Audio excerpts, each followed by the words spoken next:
Hey everybody, my name is Mitch Anderson. I'm the director here of Youth with a Mission in Pichilemu, and we're also working in a big way with Christian surfers, and so really excited to be able to address you guys at this time. I want to start off by saying thank you guys so much for being at this gathering with Brett and the boys and the girls. You guys are awesome, and we just want to share our appreciation for your interest in hearing what God's doing and hearing what's happened, what God's doing, and what still needs to be done. We're right here in the midst of our swimming pool here at the facility. I built this pool about 15, 16 years ago as a result of the first earthquake about 8 weeks ago. One of the neighbors said he saw a 10-foot wave busting out of the side of this place. Could you imagine?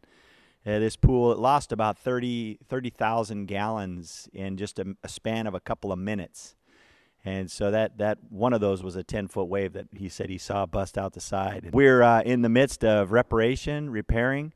You can see a crack all the way across the back, as well as we've got a bunch of plumbing issues. And there's a ton of work to do. This pool has been a place of just a lot of enjoyment and a lot of fun for a lot of kids and adults and handicapped and the elderly. For 15 years, we run swim teams and swim lessons and work with the public and shared the gospel. Literally hundreds of people have gotten saved in and through this sports and community center facility.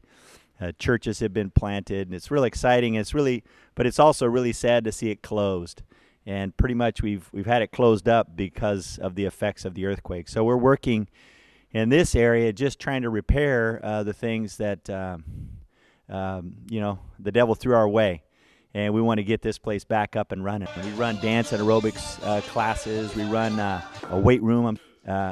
We have an internet cafe, jacuzzi, saunas that aren't working right now. We have, obviously, then this swimming pool, volleyball, soccer, and all these kinds of sports and physical activities, physical therapists. And so we ask for your prayers for this place.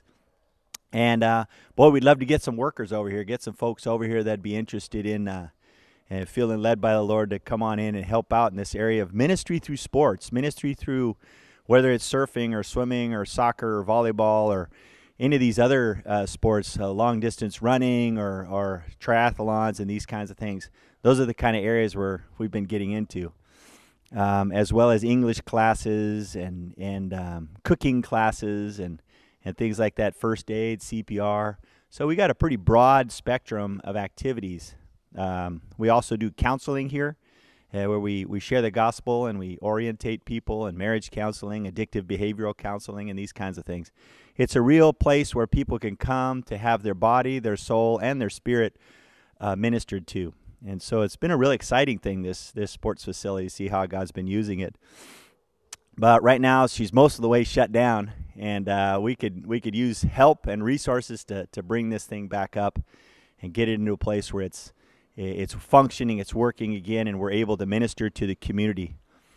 The other area and this is where you guys have come together, is in our ministry we've called Homes of Hope. It's a ministry that is helping people who have lost their homes, families who have lost pretty much everything in many cases, either from the first and or the second major quake that have swept through this area. We had an 8.5 back on February the 27th that came through at 3:30 in the morning that brought in the earthquake as well as then brought in the tsunami along our coast here. And so that just wreaked havoc and destruction. And then about 10 days later, we had a 7.2 that what the 8.5 didn't take down, the 7.2 pretty much took care of.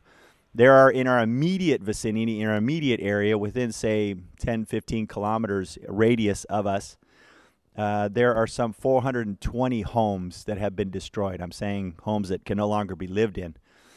And so there's a huge task just in our area. There's thousands and thousands and thousands of homes across the entire region in the heartland of Chile. Tens of thousands of homes that have been destroyed. And so the needs are really, really great.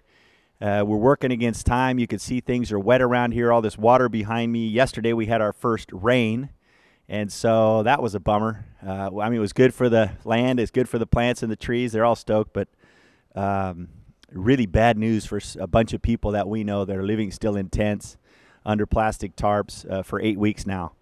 So we're working hard to see these people get under a roof as best we can make happen.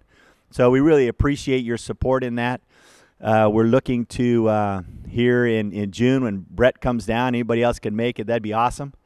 And or if not in June, then anybody that could make it down even from now on. It's going to be something that we are working with probably for the next year, I would guess. Pretty easily to say with so many homes and so much need.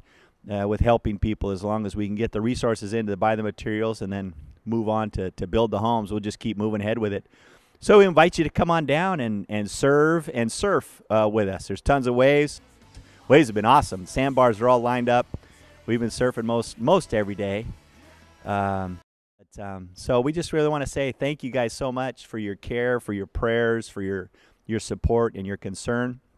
And God bless you guys. And we hope to see you here someday.